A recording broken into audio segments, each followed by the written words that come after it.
terus berikan kemuliaan bagi Tuhan. Dengan gairah, dengan haus dan lapar kami datang kepada Engkau. Kami membawa roh jiwa tubuh kami menyatu untuk memuji-muji Engkau, untuk meninggikan nama-Mu. Hanya kepada Engkau kami berbakti, hanya kepada Engkau kami berbakti, menyerahkan roh jiwa tubuh kami untuk Engkau selaraskan lagi Tuhan. Hari ini harinya Tuhan, hari ini hari kebebasan, hari ini hari kelepasan, hari ini hari diposisikan kembali, hari ini hari naik level, hari ini hari mujizat, hari ini hari yang dahsyat, karena kami bertemu dengan Engkau, karena kami mengalami Engkau. Oh, ketika kami pulang, ketika kami datang dan pulang, sungguh Tuhan, letaklah perkataan-Mu, terbukalah pengertian bagi setiap kami di dalam nama Yesus, di dalam nama Yesus. Kita siap memuji Tuhan? Yang siap memujiku Tuhan katakan yes, yes, yes. Haleluya. Kita adalah bintang, kita adalah terang. Amin.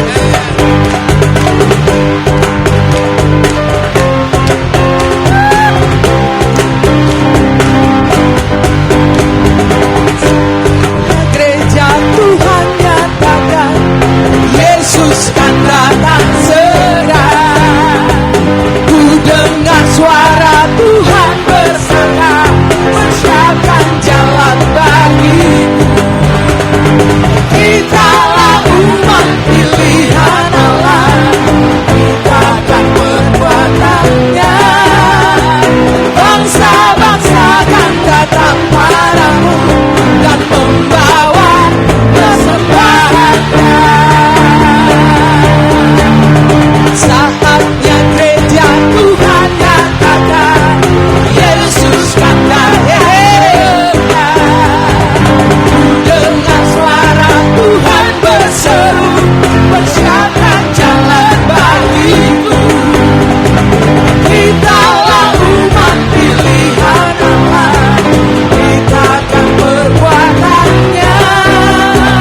Bangsa-bangsa akan datang padamu dan membawa persembahannya. Bangkitlah sekarang, jadilah terang, sebab kemuliaan Tuhan di atasku. Bangkitlah sekarang, jadilah terang, sebab kemuliaan Tuhan. Bangkitlah, bangkitlah, bangkitlah sekarang, jadilah terang, sebab kemuliaan Tuhan di atasku. Bangkitlah sekarang, jadilah terang, sebab kemuliaan Tuhan di atasku.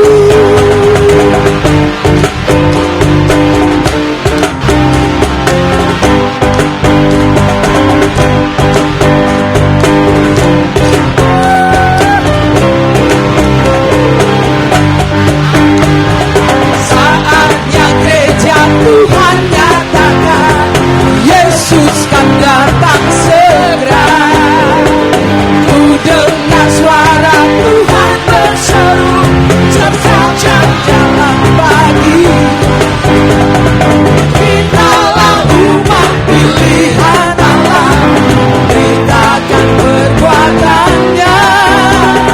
Bangsa-bangsa akan datang padamu dan membawa persembahannya.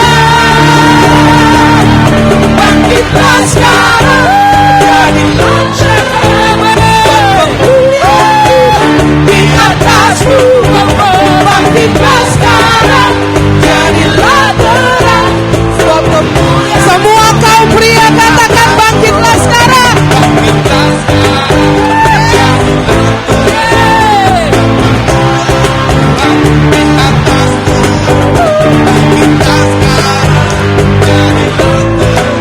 siap-siap kaum wanita katakan bangkitlah. Bangkitlah sekarang, jadilah terang, sebab kemuliaan Tuhan di atasku. Bangkitlah sekarang,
didengar telinga, yang belum dilihat oleh mata, ternyata itu yang Tuhan sediakan.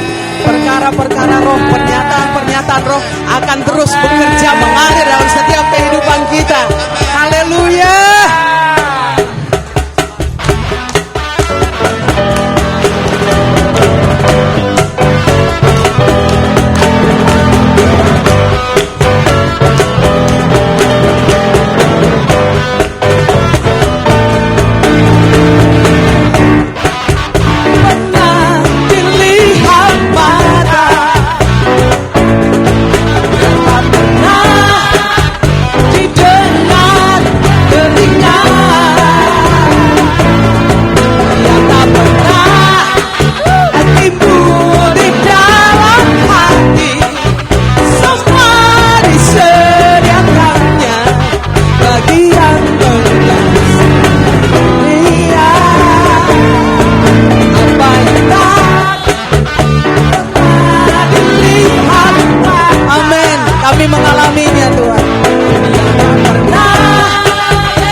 mengalami apa yang barusan kami deklarasikan.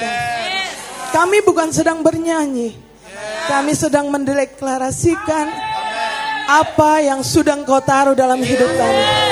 Kami sedang menyatakan, menyanyikan destiny kami. Pernyataan-pernyataan roh yang disampaikan oleh Papa itu akan terjadi di setiap kehidupan kami. Kami melihat dengan iman kami. Kami percaya kepada orang yang Kau utus. Kami memposisikan diri kami terus agar pernyataan-pernyataan roh itu terjadi di domain-domain kami, di keluarga kami, di bangsa kami. Oh, adalah mudah berjalan bersama Engkau. Tuntun, pegang tangan kami terus, Roh Kudus. Bawa kami berjalan dengan iman kami, berjalan dengan ketaatan kami, berjalan bersama hamba-Mu, Bapa yang sudah Kau berikan Tuhan, Mami yang sudah Kau berikan Tuhan. Bersama-sama kami membangun kota dan bangsa ini, bergandengan tangan kami.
Tinggikanlah Yesus, Engkau segalanya bagi kami.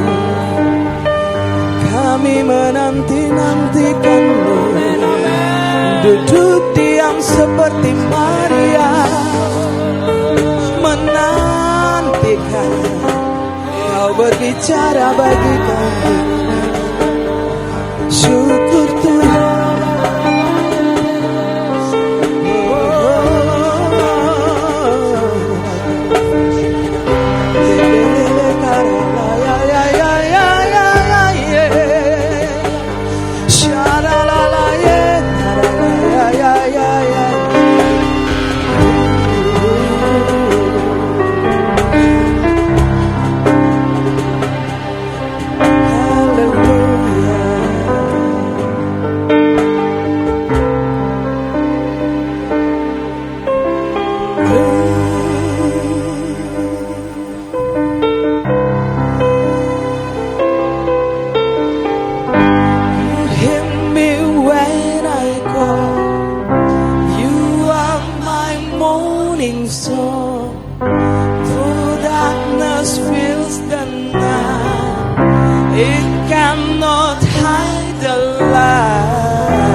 Who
is always by my side.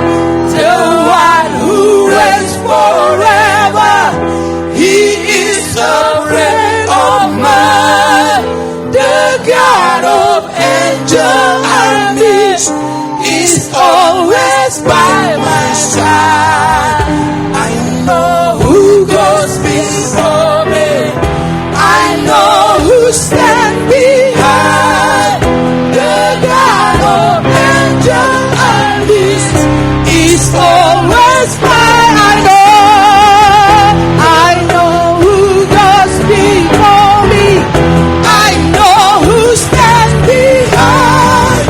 The God of angel armies is always by my side, and nothing for against me shall stand. You hold the whole world in your hands. I'm holding on to your promises.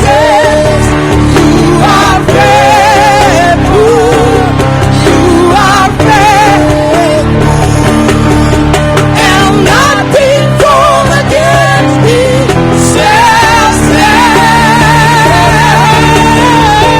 You hold the whole world in your hands. I'm holding on to your promises.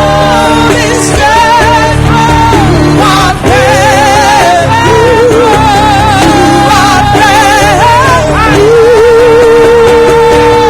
I know who goes before me, I know who stands behind. The God of angel armies is always by my side. The one who reigns forever, he is the Prince of mine. The God of angel armies is always by my side.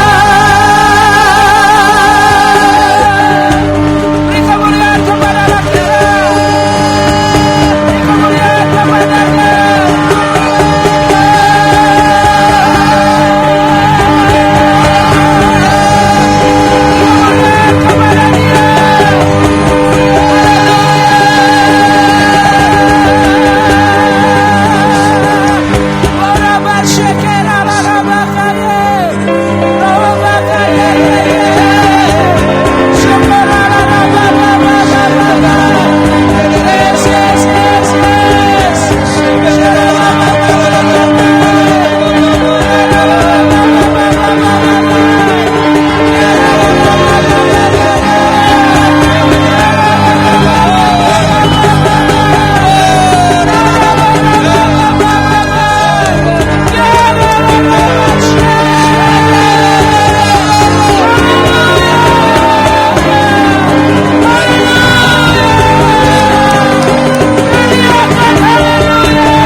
Mari berdoa berbahasa roh.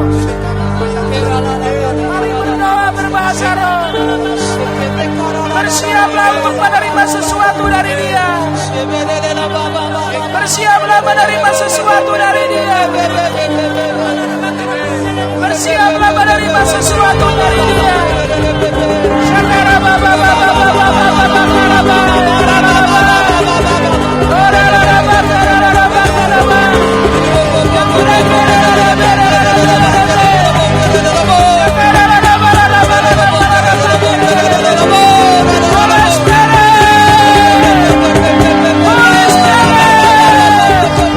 Shakara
desakan, kebutuhan dalam dirimu.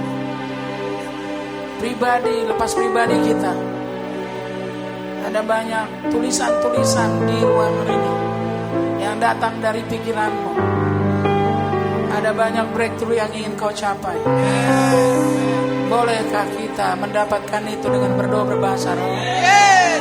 Bolehkah kita mendapatkan semua hal yang kau sedang rindukan dengan jalan-jalan Tuhan?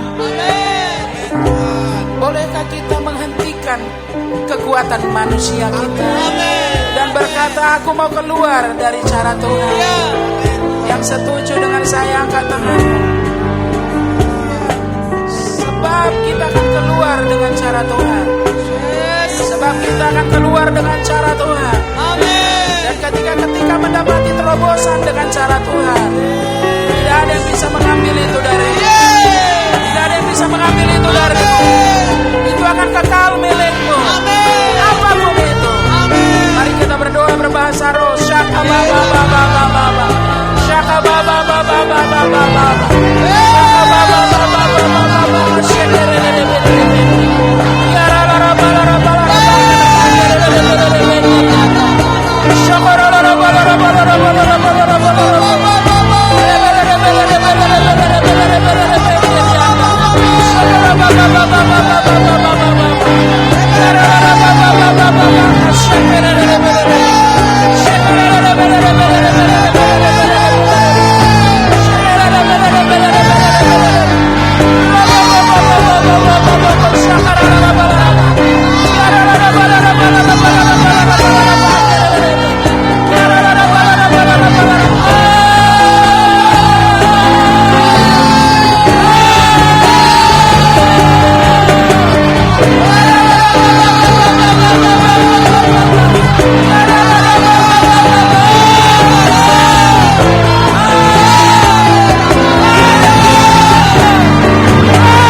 Dan kuasa itu yang bekerja di tengah-tengah kami. Yesus Kristus tetap sama, baik dahulu, sekarang, sampai selama-lamanya.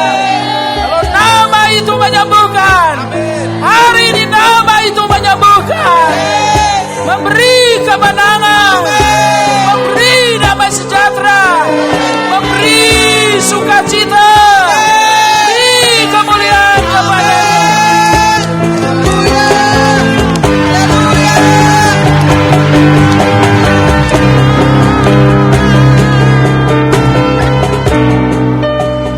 Terima kasih Tuhan buat hari ini. Kau belum selesai. Kau belum selesai, we know it.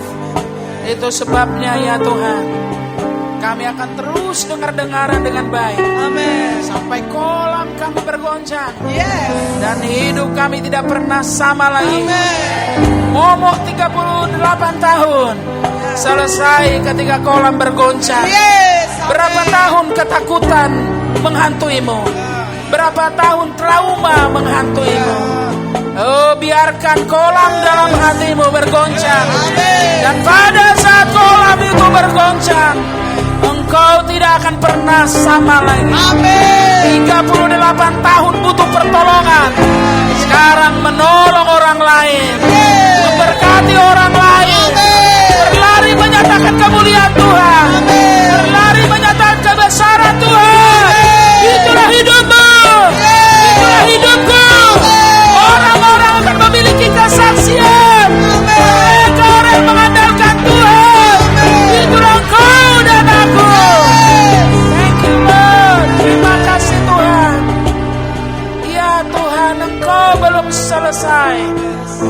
Kami membuka hati kami terus, membuka pikiran kami, membuka hati kami, supaya kami pulang tidak sama lagi. Amin. Sebab tidak ada satu orang pun yang pulang Tuhan sama bila bertemu dengan Engkau. Amin. Beri kemuliaan kepada-Nya. Silakan duduk. Kita buka kitab Lukas pasal 19. Lukas pasal 19. Kita akan lanjutkan lagi sejauh mana, seperti apa yang kita sebut manifestasi kehidupan kerajaan. Dan saya berharap saudara kita semua di sini, pohon tarbantin kebenaran, selalu mendengarkan MP3-nya berulang-ulang. Orang yang perlu mengerti akan diberi pengertian.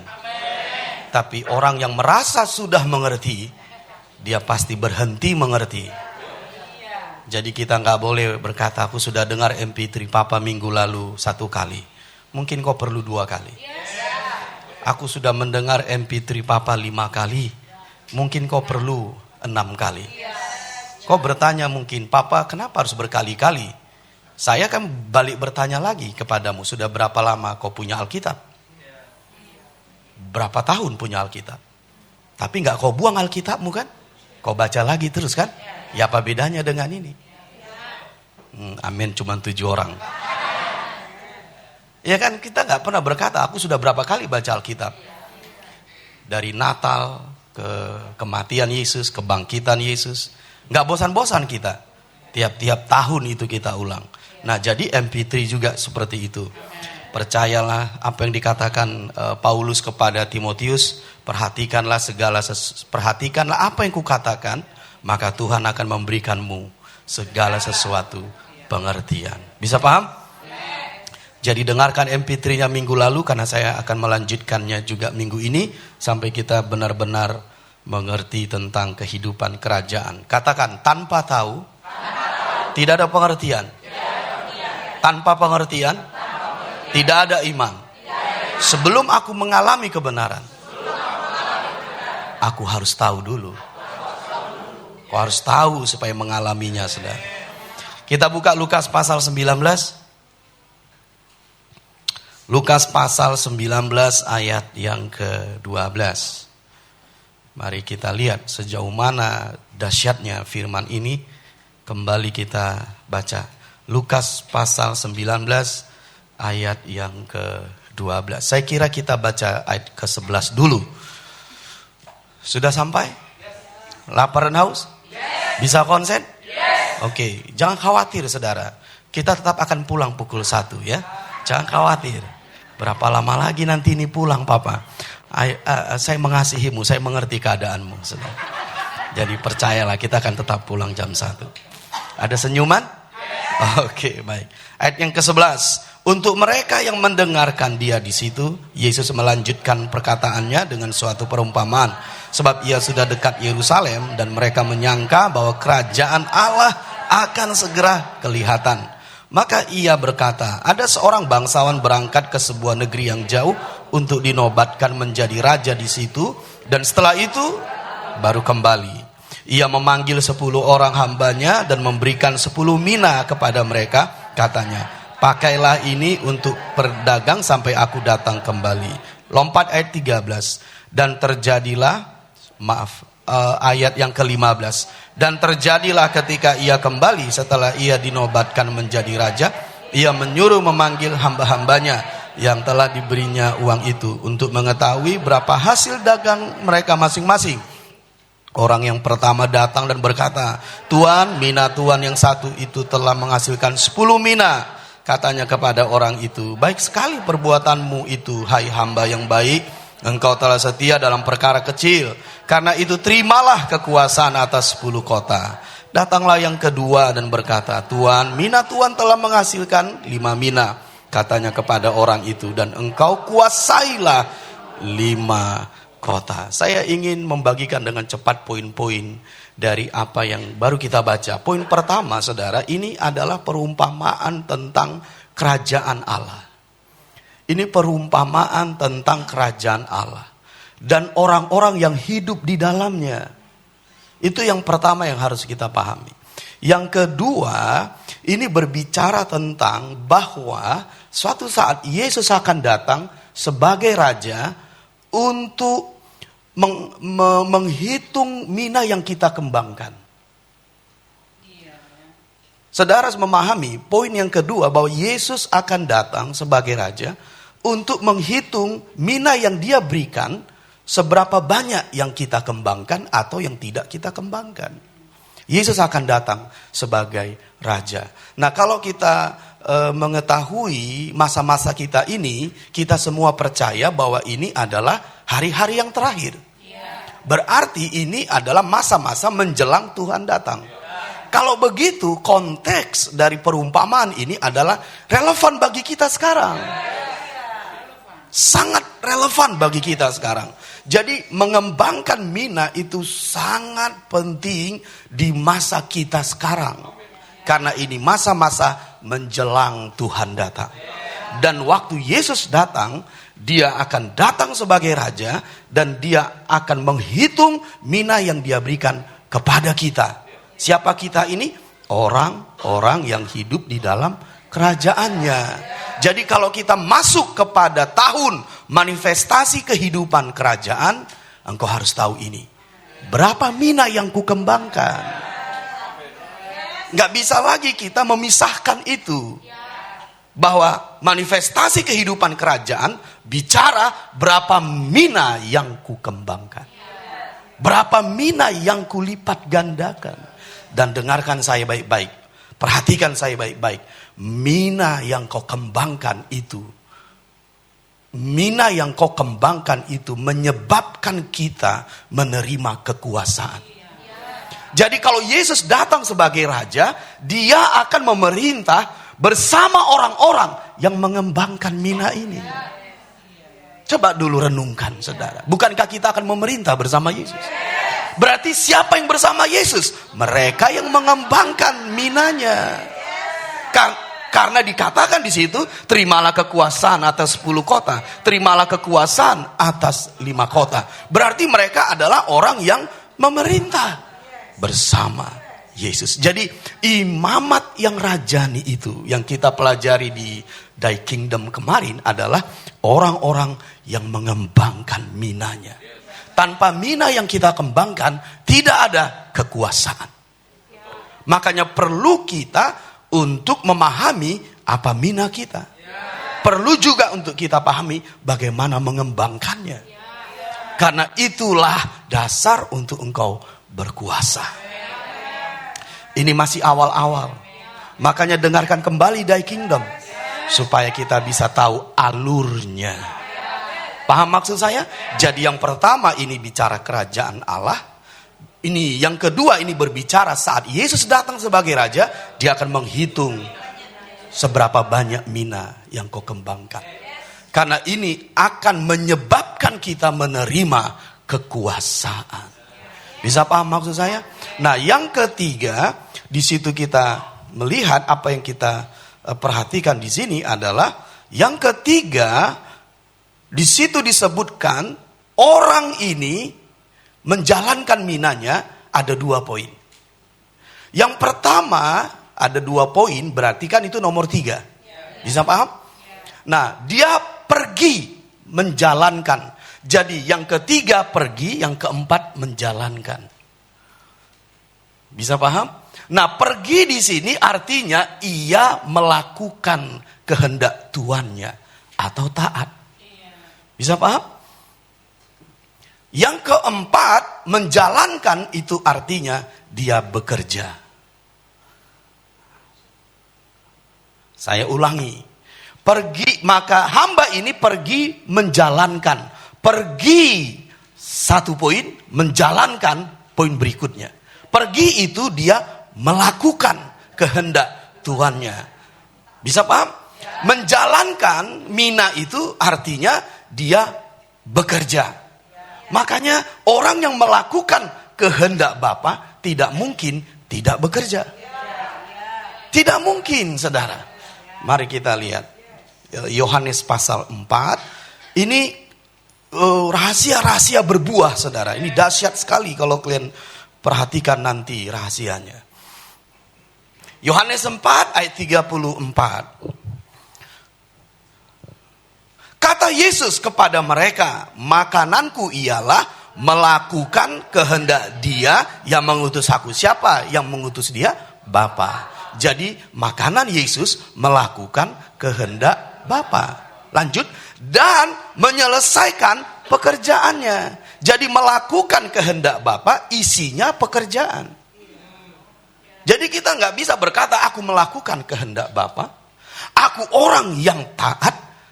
Tapi tidak ada pekerjaan yang dia lakukan. Atau tidak bekerja. Itu tidak benar, saudara. Yesus benar-benar menyatakan bahwa kalau dia melakukan kehendak Bapa, dia juga ikut menyelesaikan pekerjaannya. Jadi kita tidak boleh hanya pergi, tapi juga harus menjalankan. Kita tidak boleh hanya melakukan kehendak Bapa, tapi juga harus ada pekerjaannya. Makanya kalau kalian lihat di Efesus 4 minggu lalu, bahwa mereka mulai bekerja. Bisa paham? Nanti kita akan lihat kata bekerja itu, saudara ya. Kemudian dia menambah etos kerjanya dengan bekerja keras. Jadi kalau kita mau menerima, saudara, penyataan roh, engkau harus memahami ini. Apakah aku sudah bekerja? Karena nggak bisa bekerja, tidak bisa melakukan kehendak Bapa tanpa bekerja. Karena kita tahu kalau kita melakukan kehendak Bapa, sorga terbuka. Kalau sorga terbuka, suaranya datang. Tapi itu bukan duduk-duduk di kamar. Melakukan kehendak Bapa, dia sedang melakukan pekerjaan. Kalau dia melakukan pekerjaan, sorga terbuka. Ini yang harus, saya tadi waktu berdoa, Tuhan katakan begini, katakan kepada umatku. Kalau melakukan kehendak Bapa itu, berisi pekerjaan.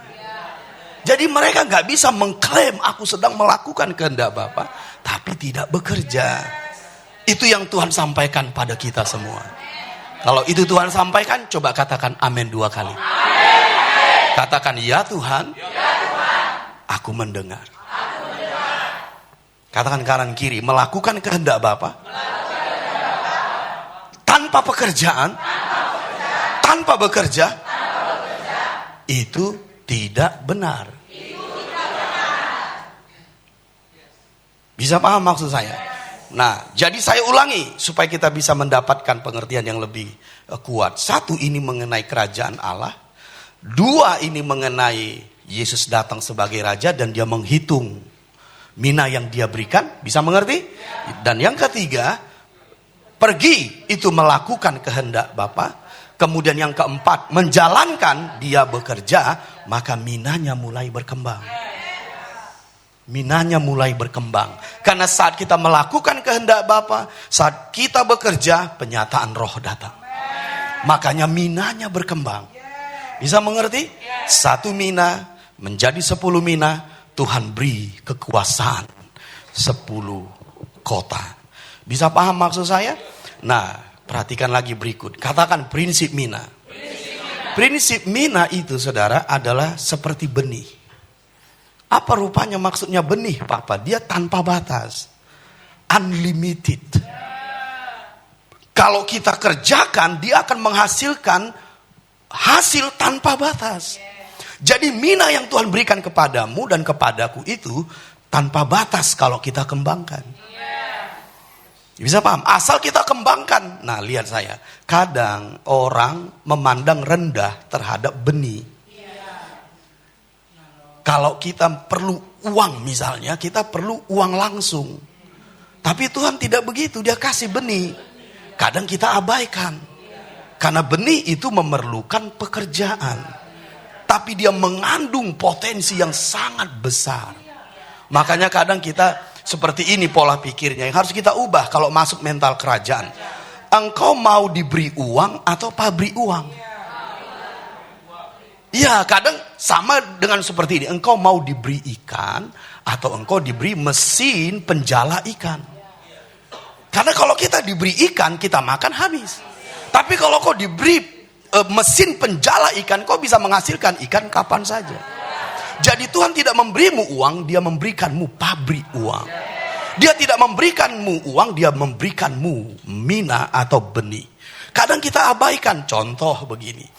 Bayangkan janda ini yang sangat memerlukan penyelesaian hutangnya. 2 Raja-Raja pasal 4, masih ingat? Yang masih ingat bilang dulu iya. Nah, kan gitu. Baru saya semangat.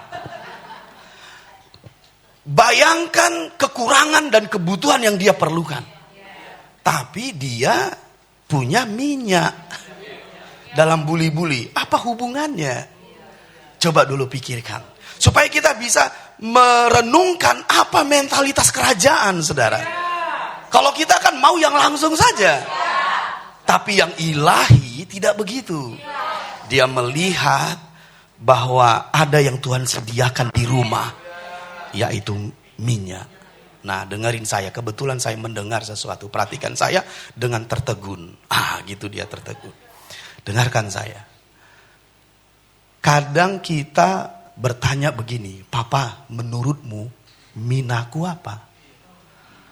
Tapi kalau kita lihat di 2 Raja-Raja pasal 4 ini, Elisa tidak memberitahu minanya.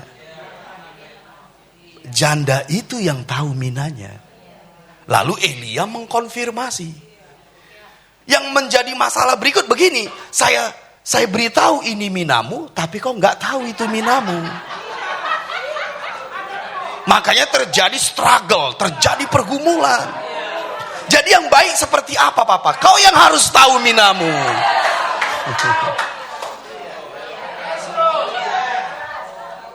Lalu datang kepada orang yang diutusnya konfirmasi. Maka kemudian engkau mendapatkan tuntunan roh. Engkau mendapatkan penyataan roh. Dan kau kembangkan. Selama bejana itu masih ada, minyak itu gak akan berhenti mengalir.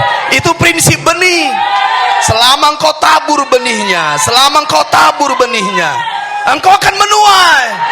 Tapi kalau kau berhenti menabur, engkau berhenti menuai. Itu prinsip benih.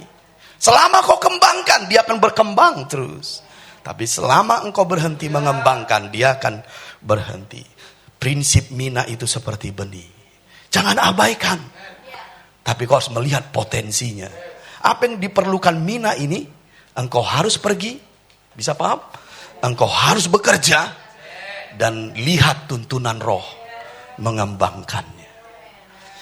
Bisa mengerti maksud saya? Bisa paham? Nah, jadi mina itu, kalau kalian masih ingat sebelum Thy Kingdom, saya kasih definisinya. Kan 3 orang. Bahwa mina itu adalah segala sesuatu yang diberikan Bapa kepadamu untuk engkau kembangkan. Dari mina itulah engkau akan mengalami terobosan. Baik keuangan, baik kehidupan, baik panggilan, baik pelayanan, baik segala sesuatu dari mina itu. Makanya saya berkata kepadamu, semiskin-miskinnya janda ini, tetap Tuhan tinggalkan minyak. Makanya kita nggak bisa berkata, aku miskin dan tidak punya sesuatu untuk aku bisa mengalami terobosan. Salah. Tetap Tuhan tinggalkan mina. Jadi engkau harus tahu mina yang ada di dalam dirimu yang ditaruh Tuhan. Mulai dari situ. Inilah kerajaan. Bisa paham? Inilah kerajaan. Jadi harus kita pahami bahwa mina itu seperti benih. Mari kita lihat dulu ayat 24. Coba lihat melimpahnya kehidupan orang yang mengembangkan minanya. Tak berhenti, saudara. Ayat yang ke-24 dari Lukas 19. Lukas 19 ayat 24. Lukas 19 ayat 24. Sudah sampai? Kita baca bersama-sama. Lalu katanya kepada orang-orang yang berdiri di situ, ambillah mina yang satu itu daripadanya dan berikanlah kepada orang yang mempunyai 10 mina itu. Siapa mereka? Bukan. Siapa orang yang mengembangkan menjadi 10 mina? Oh iya, engkau. Amin Tuhan. Amin. Lihat apa yang dia peroleh. 10 kota kan? Tapi Tuhan berkata seperti ini, kasih lagi 1 mina. Bayangkan melimpahnya orang ini. Kepada siapa dipercayakan. Bukan begitu bahasanya. Orang yang setia kepada apa yang dia dipercayakan, diberinya kepercayaan yang lebih besar. Nah, kira-kira gitulah bahasanya. Nanti kita jadi bingung lagi. Ayat 24 dulu. Jadi kepada orang yang mengembangkan mina ini, layak dipercaya, dikasih 1 mina lagi. Saudara bisa bayangkan kekayaan, kelimpahan dari orang ini? Makanya ada orang lain berkata di ayat yang ke-25 seperti ini. Lihat, kata mereka kepadanya, Tuhan, ia sudah mempunyai 10 mina. Kita nggak bisa bilang seperti itu kepada benih selama benih itu ditabur. Nggak bisa, saudara. Dia akan berkembang terus. Haleluya. 26. Jawabnya, aku berkata kepadamu, setiap orang yang mempunyai, kepadanya akan diberi. Tetapi setiap yang tidak mempunyai, daripadanya akan diambil juga apa yang ada padanya. Makanya saya katakan, inilah kerajaan Allah. Kalau kau nggak mengembangkan minamu, besok diambil, saudara. Ini berbahaya. Kalau diambil gimana dong terobosan kita? Gimana dong panggilan kita? Gimana dong rencana Tuhan atas hidup kita? Karena kita menyimpannya. Dan ayat 27, ini orang kerajaan, ini perumpamaan tentang kerajaan. Ayat 27, akan tetapi semua seteruku ini yang tidak suka aku menjadi rajanya, bawalah mereka kemari dan bunuhlah mereka di depan mataku. Kalau di ayat sebelumnya Tuhan bilang, ini hamba yang jahat. Bayangin coba, saudara. Jadi saya beri judul untuk ibadah kita hari ini, khotbahnya, orang dalam kerajaan wajib berbuah. Itu dia. Orang-orang dalam kerajaan wajib berbuah. Jadi tidak pilihan, wajib. Bisa paham? Nah, mari kita lihat dulu Lukas pasal 13. Mari kita lihat dulu Lukas pasal 13. Wajib berbuah, saudara, orang-orang dalam kerajaan. Ayat yang ke-6.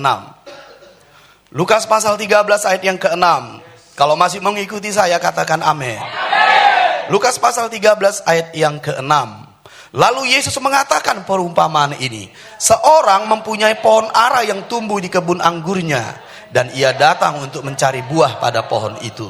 Tetapi ia tidak menemukannya. Lalu ia berkata kepada pengurus kebun anggur itu, sudah 3 tahun aku datang mencari buah pada pohon ara ini, dan aku tidak menemukannya. Tebanglah pohon ini. Untuk apa ia hidup di tanah ini dengan percuma? Ingat, kalau kita tidak mengembangkan mengembangkan mina, talenta, apa yang diberikan Tuhan padamu, dan kau gak kembangkan, jawaban saya, untuk apa kita hidup? Percuma dia hidup. Kata tuannya ini, tebang. Ambil minanya. Saudara bisa paham maksud saya? Kata Tuhan itu ambil minanya. Ini orang-orang dalam kerajaan, saudara. Nah, ayat yang ke-8 kita baca. Jawab orang itu, Tuhan, biarkanlah dia tumbuh tahun ini lagi. Aku akan mencangkul tanah sekelilingnya dan memberi pupuk kepadanya. Mungkin tahun depan ia berbuah. Jika tidak, tebanglah dia. Saudara bisa mengerti? Kita semua yang di ruangan ini mungkin masih diberi waktu. Karena dia Bapa yang setia. Tapi jangan sampai Tuhan datang, engkau tidak mengembangkannya. Kita bisa ditebang. Pastikan kalau dia datang, engkau mendengar suaranya, baik sekali perbuatan. Bisa paham? Nah, ini sekedar tambahan, perhatikan saya. Kalau kalian membaca kisah Mina ini, itu sama perumpamaan Tuhan tentang talenta. Jadi kalau kalian baca di Matius pasal 24 tentang talenta, itu akhir zaman, saudara. Tentang akhir zaman. Jadi Mina ini tentang akhir zaman. Tentang kerajaan Allah datang. Jadi mau tidak mau, kita yang menerima kerajaan Allah harus berbuah. Tidak bisa tidak, wajib berbuah. Mengapa? Karena ini berbicara kekuasaan Allah atas kota-kota. Jadi kalau kita mau berbicara kekuasaan di domain, di kota dan di bangsa, Tuhan memulai dari minamu. Tuhan memulai dari talenta. Makanya nanti kita akan belajar mina lebih spesifik. Bisa paham? Nah, jadi harus kita pastikan orang yang dalam kerajaan wajib berbuah. Kalau kita berbuah, Bapa dipermuliakan. Yohanes pasal 15 ayat yang ke-8. Kalau kita berbuah, Bapa dipermuliakan. Ayat yang ke-8. Dalam hal inilah Bapakku dipermuliakan, yaitu jika kamu berbuah banyak, dan dengan demikian kamu adalah murid-muridku. Orang-orang kerajaan wajib berbuah.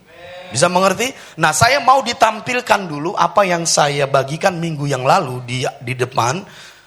Efesus 4 ayat 28. Saya mau berikan sedikit, setelah itu kita selesai. Saya mau tambahi, ada yang sangat penting untuk kita pahami, supaya kita semakin yakin untuk berbuah. Ini dia.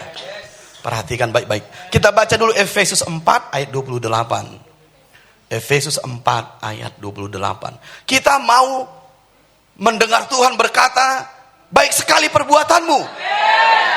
Bukan mendengar tebang dia. Wah, itu mengerikan, saudara. Itu mengerikan. Nah, makanya jangan kita ulang-ulang lah itu. Kita mau mendengar Tuhan, baik sekali perbuatanmu. Terimalah kekuasaan atas kotamu, atas domainmu, atas keluargamu. Katakan amin, amin. Mulai dari minamu. Engkau harus tahu minamu. Jangan taunya dari orang lain. Dikasih tahu orang lain, kau pun gak yakin. Biarlah engkau yang tahu. Oleh roh Tuhan, ini minaku, ini talentaku. Aku memulai dari sini demi nama Yesus. Lalu engkau pergi, lalu engkau menjalankan. Engkau akan berbuah-buah. Bisa paham? Nah, kita baca dulu Efesus 4 ayat 28 dengan kuat. 2 ya. Orang yang mencuri, janganlah ia mencuri lagi, tetapi baiklah ia bekerja keras dan melakukan pekerjaan yang baik dengan tangannya sendiri, supaya ia dapat membagikan sesuatu kepada orang yang berkekurangan. Haleluya. Dan kita mencatat kemarin 8 poin dari Efesus 4 ayat 28. Perhatikan di depan, karena saya ingin menambahi sedikit dan saya yakin terobosan akan terjadi. Saya yakin terobosan akan terjadi. Haleluya. Nah, perhatikan di nomor pertama. Di situ orang yang mencuri, stop mencuri. Apa yang saya bagikan? Ada intervensi ilahi. Ada pekerjaan Tuhan dalam dirinya. Ini yang saya sebut nomor 1, nomor 2 ini sebagai perubahan sifat. Perubahan sifat. Jadi nomor 1 dan nomor 2 ini terjadi perubahan sifat. Perubahan nature. Dari manusia lama menjadi manusia baru. Dari hidup yang lama kepada hidup yang baru. Dari kerajaan gelap kepada kerajaan terang. Jadi sifatnya itu baru. Sifat loh, nature. Baru. Dari hidupnya yang lama kepada hidupnya yang baru. Kayak kita inilah. Sifat kita berubah dari yang lama menjadi baru. Karena kita percaya kepada Yesus. Kita diberi roh yang baru, diberi hati yang baru, diberi hidup yang baru oleh iman kita kepadanya. Karena tidak mungkin perubahan sifat dengan kekuatanmu, dengan perbuatanmu. Saya ambil contoh, bisakah monyet menjadi manusia dengan kekuatan monyet itu? Tidak bisa. Itu namanya perubahan sifat. Dari yang lama menjadi yang baru, hanya kekuasaan Tuhan yang mengerjakannya. Dan kita semua di sini yang percaya kepada Yesus mengalami ini. Makanya kita meninggalkan yang lama, masuk kepada yang baru. Katakan perubahan sifat. Kalau kita lihat nomor 3, di situ disebut mulai bekerja. Bisa paham? Jadi perubahan sifat dan nomor 3 mulai bekerja. Ini saya sebut perubahan kebiasaan. Perubahan kebiasaan. Jadi boleh saja memang kita sudah memiliki sifat yang baru, tapi kebiasaan kita masih manusia lama. Masih mengalami kebiasaan-kebiasaan yang lama. Ini bisa menjadi batu hambatan bagi kita untuk mengalami poin-poin berikutnya. Karena tetap saja kebiasaan kita kayak yang lama. Sifat bisa berubah oleh kekuasaan Tuhan. Tapi kalau udah berbicara kebiasaan, itu bicara bagaimana engkau mengambil peranan juga. Mengubahnya. Katakan kebiasaan. Lahir. Melalui. Pikiran. Saya ulangi aja bahasanya. Katakan, perubahan kebiasaan terjadi karena perubahan pikiran. Perubahan pikiran terjadi karena keyakinan. Bisa paham? Perubahan keyakinan terjadi dari apa yang kau dengar. Mari kita buat clue-nya. Jadi kalau kita mau mengalami perubahan kebiasaan, engkau harus mengalami perubahan pikiran. Kalau kita mau mengalami perubahan pikiran, engkau harus mengalami perubahan keyakinan. Iman maksudnya. Kalau kita mau mengalami perubahan keyakinan, kita harus mengubah apa yang kita dengar. Boleh ditulis dulu bang di depan, karena ini sangat penting sekali ilmunya. Jadi kebiasaan kita berubah menjadi baru itu tidak satu hari. Itu memerlukan komitmenmu, memerlukan kesungguhanmu. Bisa paham? Gak cukup hanya perubahan sifat. Kebiasaan adalah berikutnya. Makanya kebanyakan orang-orang percaya bisa mengenal Tuhan, mengenal firman, tapi kebiasaannya gak berubah-berubah. Keadaannya sama saja kan? Sama saja keadaannya. Karena keadaanmu berubah bergantung dari engkau mengembangkan minamu. Makanya kadang-kadang orang terbentur dengan kesaksian hidup kita, saudara. Gak apa-apa ya, saya sampaikan itu karena engkau anak-anak rohani saya. Kebanyakan orang-orang lain terhambat percaya karena kesaksian hidup kita. Bukan kita tidak tahu siapa Yesus, apa firman-Nya, tentang Injil, tentang lahir baru kita tahu. Tapi banyak orang percaya itu terbentur saat mereka mulai masuk pada kebiasaan yang baru. Bisa mengerti? Ini kerajaan loh. Katakan kerajaan. Jadi kalau kita mengalami perubahan sifat, kita harus melangkah untuk masuk kepada perubahan kebiasaan. Jadi perubahan kebiasaan itu karena perubahan pikiran. Tahu kenapa pikiran kita susah berubah? Engkau tidak mengalami perubahan keyakinan.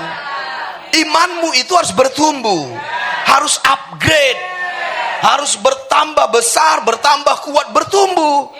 Karena kalau tidak, pikiranmu akan menjadi stumbling block atau batu sandungan lagi. Katakan perubahan keyakinan dari apa yang kita dengar. Oke, ini bagus sekali. Coba, perubahan kebiasaan kita baca. Perubahan kebiasaan terjadi karena perubahan pikiran. Jadi kalau kebiasaan kita susah mengalami perubahan, itu karena pikiran kita tidak berubah. Bisa paham?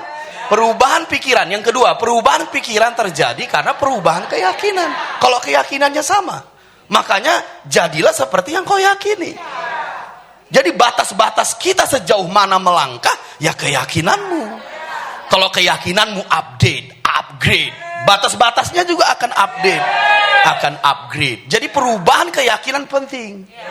Yang berikut, perubahan keyakinan terjadi dari apa yang kita dengar. Karena iman datang dari apa yang kau dengar. Jadi ubah yang kau dengar, saudara. Maka imanmu akan berubah. Kalau imanmu berubah, engkau akan mengalami terobosan pikiran dan kebiasaan. Bisa paham? Nah, kita kembali ke Efesus 4 tadi. Boleh ditampilkan lagi. Jadi karena kebiasaannya yang lama adalah mencuri, kan? Dia muncul kebiasaan baru. Apa itu? Bekerja. Jadi dia sudah mengalami apa? Terobosan pikiran. Terobosan keyakinan. Terobosan kebiasaan. Amin dulu 2 kali. Makanya dia bisa berubah 180 derajat. Dia mulai bekerja. Dahsyatnya. Dia mulai bekerja. Bisa nggak masuk di logika kita, orang yang punya sifat mencuri jadi suka bekerja? Bekerja itu menghasilkan sesuatu dari dirinya. Selama ini mengambil sesuatu dari orang lain. Itu hampir tidak mungkin dengan logika kita. Nah, setelah dia mulai bekerja, yang keempat, dia bekerja keras. Apa ini maksudnya? Dia, saudara, di situ menambah kualitas kebiasaannya. Harus tetap respon dong. Kalau kita bahasa roh, semua respon. Kalau kita menyembah, apalagi. Tapi kalau udah bicara bekerja, agak diam kita. Kenapa ya? Jangan khawatir, Papa, itu masa lalu. Amin. Kita akan dah hidup dalam kerajaan. Iya. Katakan senggol dulu dengan sikunya di sebelah kanan. Kalau bicara kerajaan, gak bisa dipisahkan dari bekerja.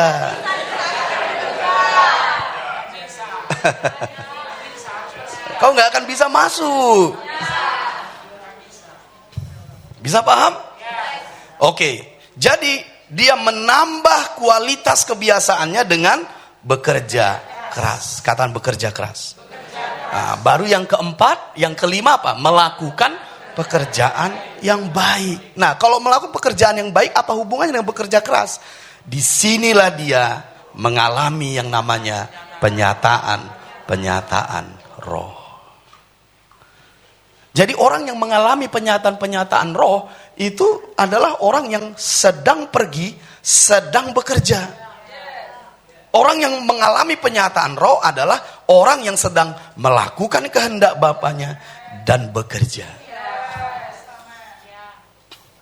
Makanya begini, coba perhatikan Papa. Kalau kita nggak bekerja, perhatikan saya ya. Kita ini nggak ada pekerjaan. Nanti kita bicara bekerja itu apa, ya? Nah, misalnya kita hanya di rumah saja. Contoh, ya, hanya di rumah saja. Lalu kita doanya begini, Bapa Sorgawi. Wah, hebat kan? Berbicaralah kepadaku. Tuntunlah aku untuk menjadi berkat. Kira-kira apa suara Tuhan? Iya, karena kalau di rumah saja nggak cocok kan. Yang mau diberi tuntunannya apa? Yang mau dikerjakan nggak ada. Oke. Bapak berkati kami siang hari. Apa yang tidak pernah didengar, yang tidak pernah dilihat, ayolah, saya ini papamu. Saya ingin membawamu naik ke level baru. 2025 berbeda. Amin, amin. Cobalah, kadang kita doanya begitu dalam. Oh Bapa, Bapa, Bapa, berbicaralah kepadaku. Apa yang mau kusampaikan? Nanti kusampaikan ini kau belum lakukan, bingung. Tapi kalau kau sudah tahu yang kau kerjakan, mudah ku kasih tuntunan. Nanti ini ya, minyakmu ini, bejananya pinjam dan lakukan ini. Jual sisanya, hidup dengan sisanya, kan jadi tahu. Oke, baik. Jadi apa di situ nomor 5? Melakukan pekerjaan yang baik. Jadi dia bekerja dengan tuntunan roh. Tadi saya mendengar sayup-sayup membicara tentang Daniel kan? Daniel diberi rahasia dari sorga yang namanya penyataan roh.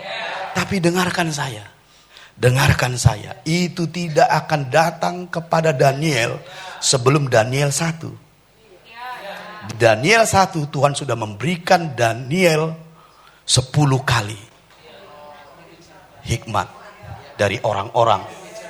Jadi itu bukan serta-merta begitu saja, saudara. Dia tidak menajiskan dirinya dengan santapan raja. Ini orang-orang yang menjaga hidupnya, menjaga kekudusannya di domainnya. Tadi saya dengar, dahsyatnya Nebukadnezar sampai bertekuk lutut. Orang menyebut Nebukadnezar raja segala raja, tapi di hadapan Daniel dia bertekuk lutut. Hebatnya, Tuhan, berikan aku penyataan roh. Malaikat berbisik sebelum Daniel 2. Daniel 1 dulu. Nah, kadang kita keoknya di Daniel 1.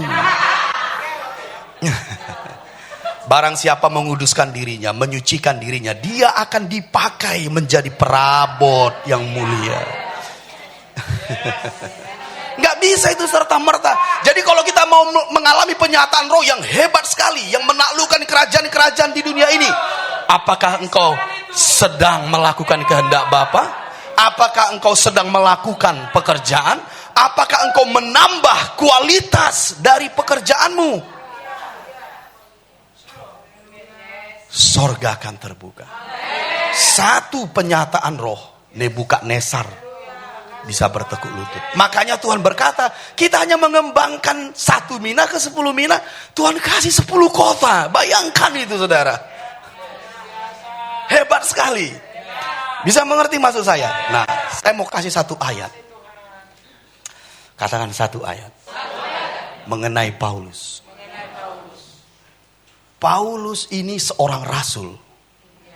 Penuh wahyu. Dia rasul yang paling banyak tulisannya. Bahkan orang percaya, orang Kristen sekarang paling banyak membahas kitab-kitabnya. Bisa paham? Tapi ingat, Paulus itu adalah rasul yang disebut pekerja keras. Mari kita lihat 1 Korintus pasal 15. 1 Korintus pasal 15. Ini orang kerajaan, saudara. Kita harus masuk ke dimensi ini. 1 Korintus pasal, bisa 10 menit lagi? 1 Korintus 15 ayat yang ke-10. 1 Korintus 15 ayat yang ke-10. Katakan amin 2 kali. Amen. Kita baca dengan kuat bersama-sama. 2, 3, ya. Tetapi karena kasih karunia Allah, aku adalah sebagaimana aku ada sekarang.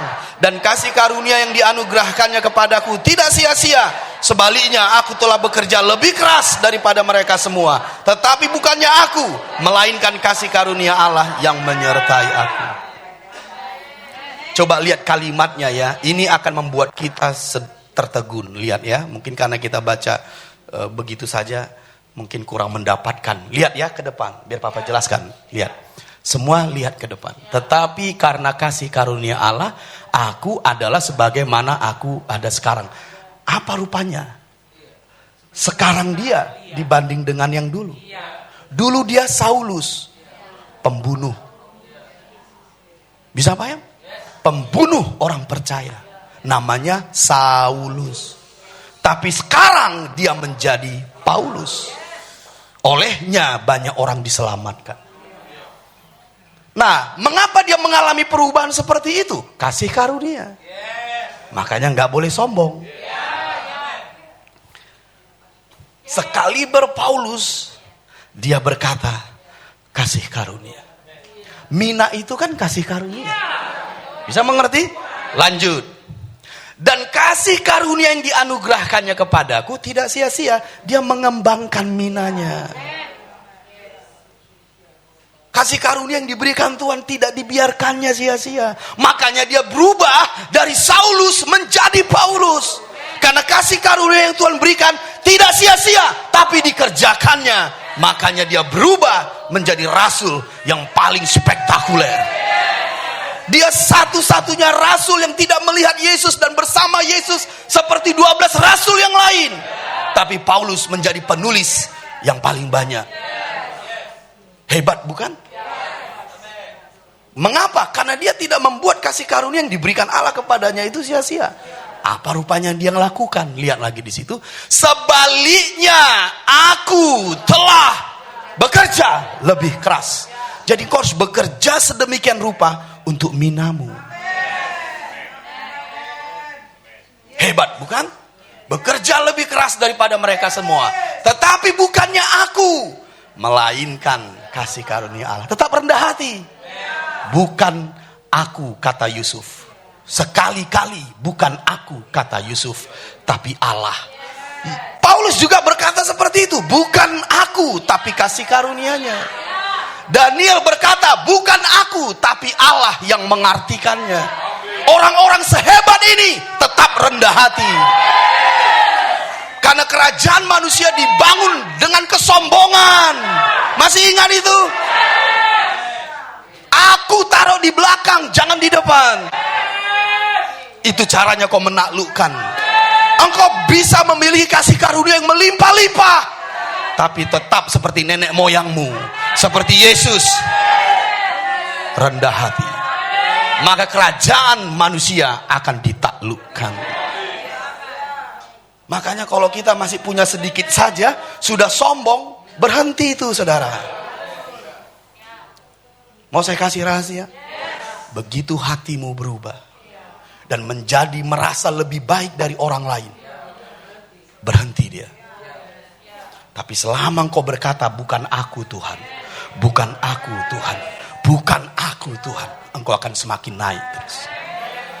Mereka yang meninggikan diri akan jatuh. Mereka yang merendahkan hati akan ditinggikan. Ditinggikan lebih dari kerajaan manusia manapun. Amin 2 kali. Haleluya. Jadi dengarkan Papa baik-baik. Paulus itu bekerja keras. Engkau juga harus bekerja keras. Bisa mengerti? Dan lanjut dulu karena mulai pelan suaranya. Poin-poin tadi. Biasa itu mau ending-ending kan, supaya makin meresap. Ya Tuhan. Bukan poin-poinnya Bang. Oke, lihat di situ. Ia berkecukupan.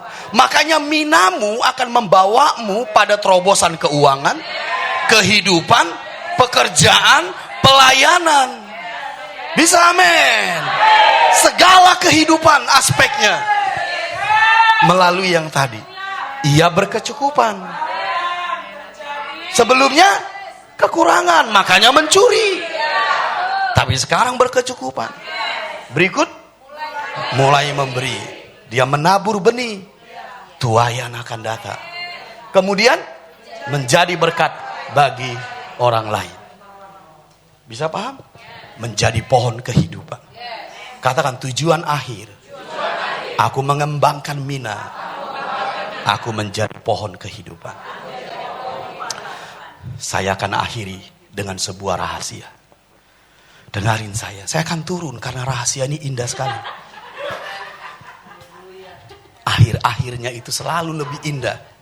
Biasanya, ya kan? Oh, rabakadabahan dededebera labakabahai. Imando soko maka bakada bare lebe. Katakan orang-orang dalam kerajaan memiliki tujuan hidup. Menjadi pohon kehidupan. Mau rahasia kan? Nah, dengarin papa. Karena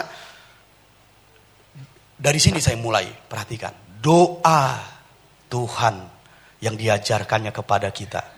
Ada statement begini. Datanglah kerajaanmu. Teruskan. Jadilah kehendakmu. Teruskan. Di bumi seperti di sorga. Kalian tahu apa-apa yang ada di sorga? Karena apa-apa yang ada di sorga harus turun ke bumi. Bisa paham? Wahyu 22 kita buka dulu. Ini rahasia, saudara. Saya mau anak-anak rohani saya bisa melihat ini. Karena kita akan membawa Indonesia yang baru. Sekuat tenaga, sekerja-kerja kerasnya saya akan membawamu ke level ini. Itu kerinduan saya. Indonesia yang baru, Medan yang baru, hidupmu yang baru. Ini saat-saat kita menaklukkan dunia ini, saudara. Kita ada di musimnya, kita ada di masa-masanya. Makanya wahyu ini terbuka. Oke, baiklah, Wahyu 22 itu maksud saya. Ayat 1. Wahyu 22 ayat 1. Ya, apa yang ada di sorga itu harus ada di bumi. Rahasianya Wahyu 22 ayat 1. Ya, lihat ya. Lalu ia menunjukkan kepadaku sungai air kehidupan yang jernih bagaikan kristal dan mengalir keluar dari tahta Allah dan tahta anak domba itu. Garis bawahi sungai kehidupan. Garis bawahi dulu, sungai air kehidupan. Jadi itu yang pertama ada di sorga. Bisa paham? Itu yang pertama ada di sorga. Ayat yang kedua. Ayat yang kedua, Bang.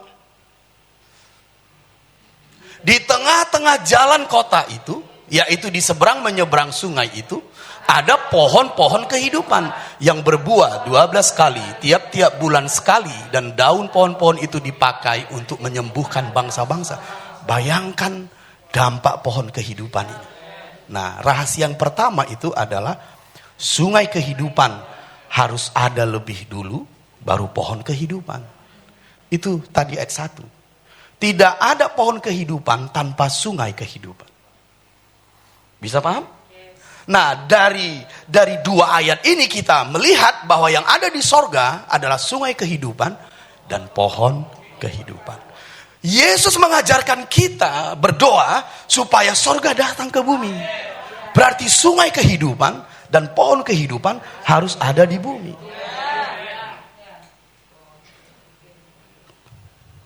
Bisa paham maksud saya? Harus ada di bumi. Datanglah kerajaanmu, jadilah kehendakmu di bumi seperti di sorga. Sorga harus turun ke bumi. Di Wahyu 22 kita menyadari bahwa ada sungai kehidupan, ada pohon kehidupan yang membawa kesembuhan, keselamatan bagi bangsa-bangsa. Bangsa-bangsa kan di bumi, bukan di sorga. Jadi bagaimana dua material ilahi ini turun ke bumi, saudara? Itu menjadi penting sekali. Sungai kehidupan, Yehezkiel 47, dari hatimu. Bisa mengerti kan? Saya nggak menjelaskan itu panjang lebar. Dengar kaset MP3 saya. Jadi sungai kehidupan ada di hatimu. Yang kedua, pohon kehidupan adalah dirimu. Jadi engkaulah, saudara, manifesto dari sungai dan pohon kehidupan ini di bumi. Kalau engkau menjadi ini sebagai manifestasinya di bumi, sorga akan datang ke bumi. Itulah rahasia. Amsal 11. Saya akan akhiri di sini. Amsal 11 ayat 30.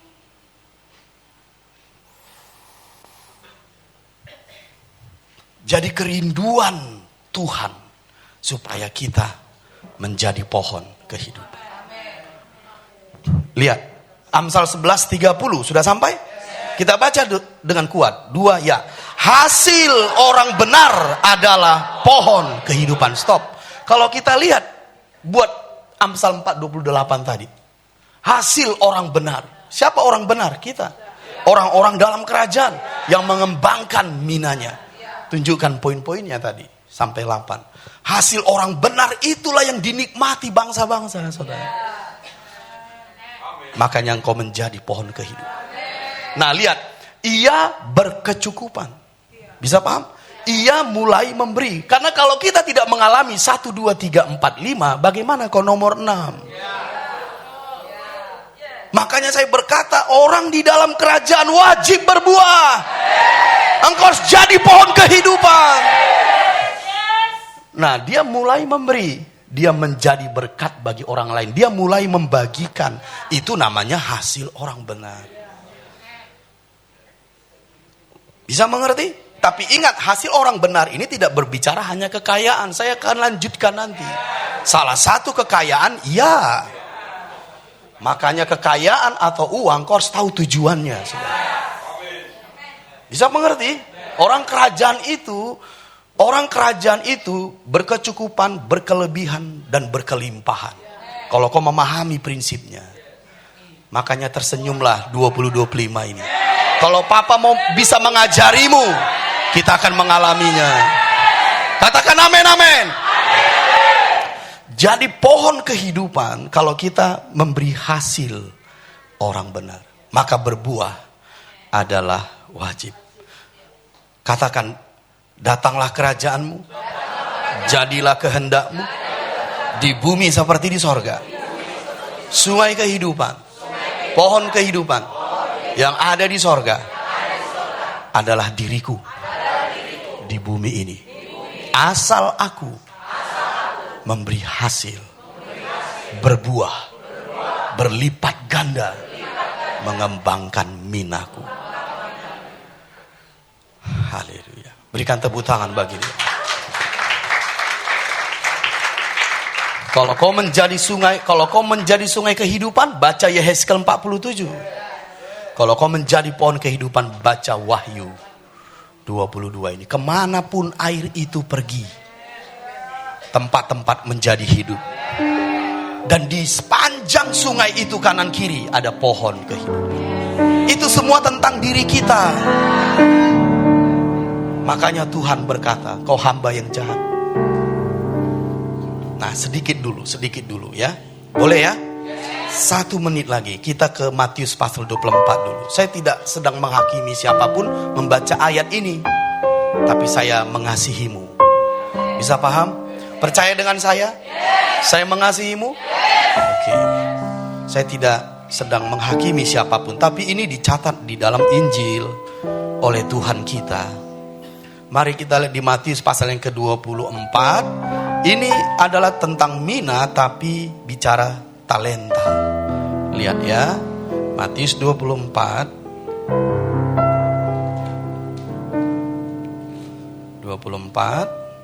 ayat yang ke 25 ya. Matius pasal 25 ayat yang ke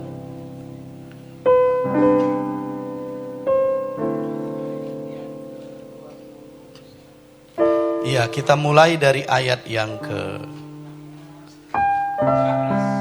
kita mulai dari ayat 14. Thank you. Matius 25 ayat 14. Sudah siap? Kalau siap, amin. Ayat 14. Sebab hal kerajaan sorga sama seperti seorang yang mau bepergian ke luar negeri, yang memanggil hamba-hambanya dan mempercayakan hartanya kepada mereka. Ingat tadi mina? Tuhan itu juga pergi untuk kembali lagi. Sama dengan ini. Ini penulisnya beda tapi prinsipnya sama. 14. Yang seorang diberikannya 5 talenta, yang seorang lagi 2, dan yang seorang lain lagi 1. Masing-masing menurut kesanggupannya. Lalu ia berangkat. Bisa paham maksud saya? Nah, hamba yang ayat yang ke-16. Segera pergilah hamba itu. Ingat kata pergi tadi? Melakukan kehendak tuannya, melakukan kehendak bapaknya. Segera pergilah hamba yang menerima 5 talenta itu. Ia menjalankan, berarti pergi dan bekerja. Ingat yang saya sampaikan tadi? Pergi dan bekerja. Ia menjalankan uang itu lalu beroleh laba 5 talenta. Hamba yang menerima 2 talenta itu pun berbuat demikian juga dan berlaba 2 talenta. Tetapi hamba yang menerima 1 talenta itu pergi dan menggali lubang di dalam tanah, lalu menyembunyikan uang tuannya. Lama sesudah itu pulanglah tuan hamba-hamba itu lalu mengadakan perhitungan dengan mereka. Hamba yang menerima 5 talenta itu datang dan dia membawa laba 5 talenta. Kata tuannya, Tuan, 5 talenta Tuan percayakan kepadaku. Lihat, aku telah beroleh laba 5 talenta. Maka tuannya itu kepadanya, baik sekali perbuatanmu itu, hai hambaku yang baik dan setia. Engkau telah setia dalam perkara kecil, aku akan memberikan kepadamu tanggung jawab dalam perkara yang besar. Masuklah dan turutlah dalam kebahagiaan Tuanmu. Lalu datanglah hamba yang menerima 2 talenta itu, katanya, Tuan, 2 talenta Tuan percayakan kepadaku. Lihat, aku telah beroleh laba 2 talenta. Maka kata tuannya itu kepadanya, baik sekali perbuatanmu itu, hai hambaku yang baik dan setia. Engkau telah setia memikul tanggung jawab dalam perkara yang kecil, aku akan memberikan kepadamu tanggung jawab dalam perkara yang besar. Masuklah dan turutlah dalam kebahagiaan Tuanmu. Mari kita baca 24. Kini datanglah juga hamba yang menerima 1 talenta itu dan berkata, Tuan, aku tahu bahwa Tuan adalah manusia yang kejam, yang menuai di tempat di mana Tuhan tidak menabur, dan yang memungut dari tempat di mana Tuhan tidak menanam. Karena itu aku takut dan pergi menyembunyikan talenta Tuhan itu di dalam tanah. Terimalah kepunyaan Tuhan. Mari kita baca 26. Stop. Hai hamba yang jahat dan malas.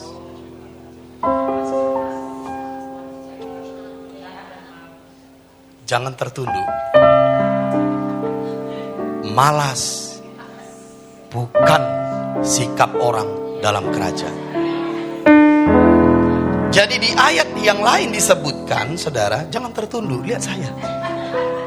Lihat Papa. Di ayat ini disebutkan ada tambahan kata malas. Karena lawan bekerja adalah malas. Saya teringat ayat ini, mari kita buka dulu. Karena saya mau cepat aja kata malas ini, takutnya nggak enak jadinya. Amsal 12 ayat 24. Ayat terakhir. Amsal 12 ayat 24. Sudah sampai? Ini kita baca dengan menggelegar dulu. 2 ya.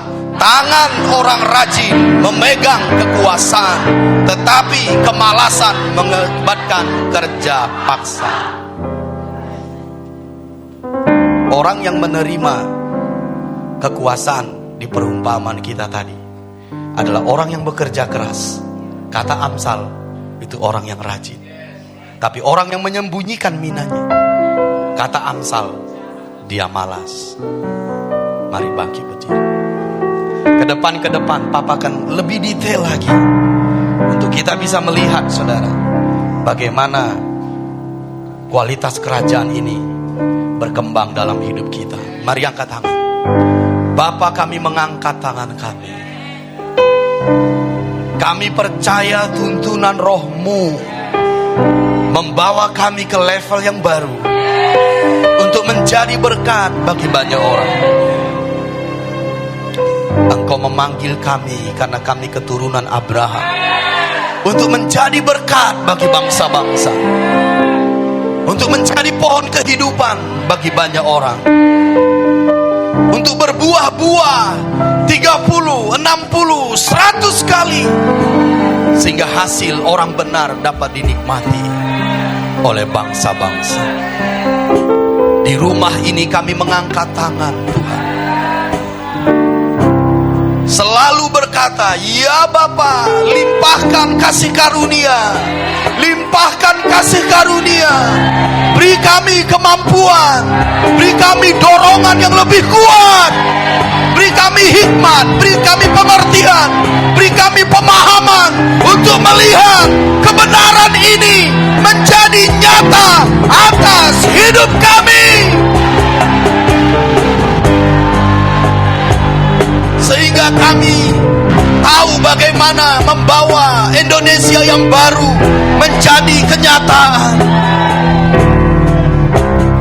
Kami harus berbuah. Mina kami harus berkembang. Supaya buah-buah itu dinikmati oleh bangsa-bangsa. Buahnya menjadi makanan, daunnya menjadi obat, kesembuhan bagi bangsa-bangsa.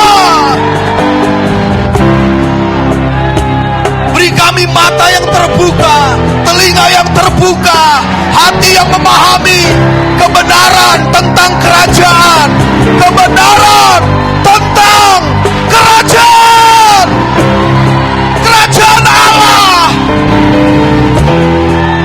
Bahwa kami masuk menjadi orang-orang kerajaan demi nama Yesus. Bukan hanya orang-orang percaya saja, tetapi orang-orang yang masuk dalam dimensi kerajaan, yang berbuah-buah, yang melimpah, yang melimpah, yang berdampak. Berdoa dalam roh 1 menit lebih kuat, sebab ada impartasi di ruangan ini. Ada impartasi di ruangan ini. Engkau akan dibawa masuk. Engkau akan dibawa masuk. Percayalah. Berdoa dalam roh lebih agresif. Ini waktu penyataan kerajaan, penyataan roh, kuasa dan otoritas. Wow, rabakana barina beda rabakana bakana bahati. Ibreso rakamahai. Yekemando roloboronto kabahai. Impartasi di ruangan ini. Impartasi di ruangan ini. Demi nama Yesus. Demi nama Yesus. Komogo reprenda bahai. Berdoa lagi.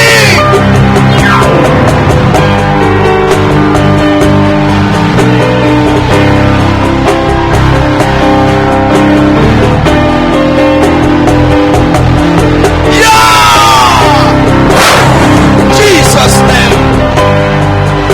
Terimalah pengertian yang baru. Terimalah level yang baru. Masuklah dalam kerajaan.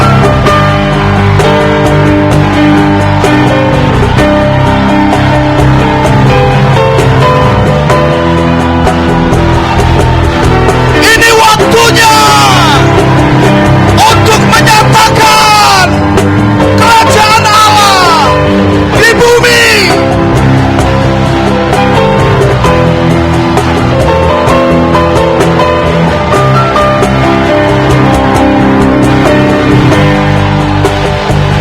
Lebrakana mogo lese kebahandere leberente bakabahai. Demi nama Yesus, demi nama Yesus. Oh oh, oh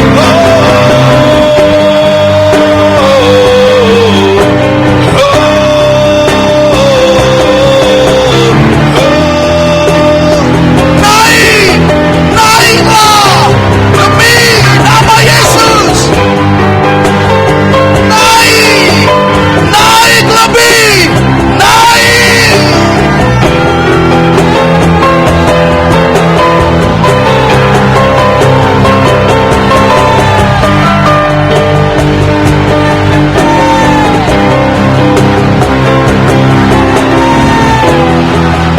Naik demi nama Yesus.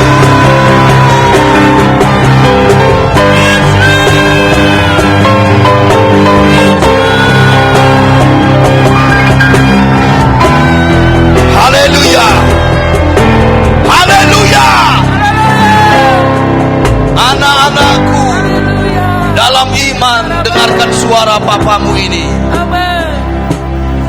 Dalam kasihnya yang besar bagi kita, aku yang ditaruhnya di rumah ini untuk memimpinmu, untuk menggembalakanmu, berkata, bawa umatku masuk ke dalam dimensi kerajaan. Sebab ini hari-hari terakhir di mana aku akan datang, dan aku rindu melihat buah-buah di dalam umatku. Angkat tangan. Aku memberkatimu, anak-anakku.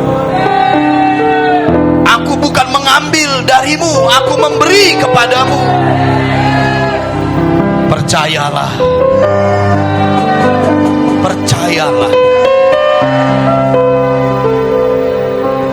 Aku ingin seperti Bapa di sorga ingin membawamu masuk ke dimensi kerajaan. Dengarkanlah suaraku, taruhlah di hatimu, dan hiduplah di sana. Seperti Abraham dengan Ishak berjalan bersama-sama ke gunung itu, demikianlah aku dan engkau berjalan bersama-sama ke gunung itu. Karena engkau mendengarkan suaraku, menaruhnya di hatimu, dan menghidupinya, kita akan berjalan bersama-sama. Dan lihatlah Medan yang baru, Indonesia yang baru, keluargamu yang baru akan datang.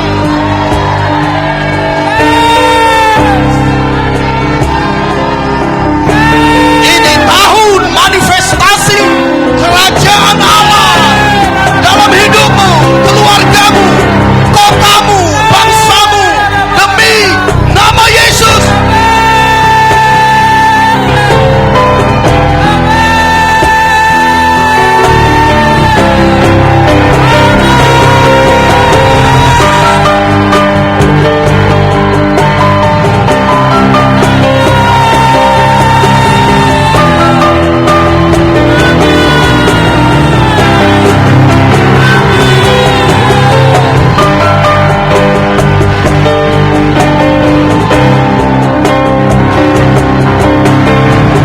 Haleluya.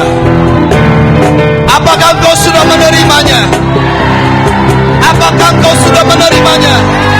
Katakan dengan amin sekuat yang bisa kau buat. Ya! Demi nama Yesus, demi nama Yesus, demi nama Yesus, demi nama Yesus. Naik, naik.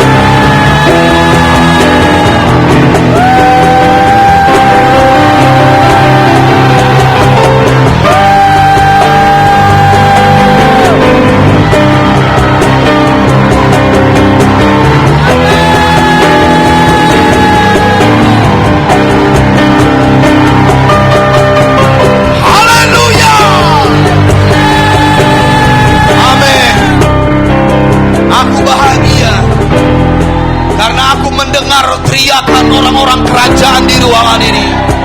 Aku mendengar iman orang-orang kerajaan di ruangan ini yang akan memanifestasikan kehidupan kerajaan di bangsa ini. Haleluya. Diberkatilah engkau anak-anakku. Aku bersuka cita atas hidupmu, karena engkau orang-orang yang menyediakan diri, memberi diri untuk Tuannya, untuk Rajanya, Tuhan Yesus Kristus. Terpujilah Dia, terpujilah Dia. Haleluya. Terima kasih Bapa, terima kasih Bapa, terima kasih Bapa, terima kasih Bapa, terima kasih Bapa. Terima kasih Bapa, terima kasih Bapa, terima kasih Bapa. Haleluya.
Terpujilah nama-Mu. Terpujilah nama. Dalam nama Yesus kami berdoa, kami bersyukur. Kita yang diberkatinya sama-sama berkata, amin.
Berlari sampai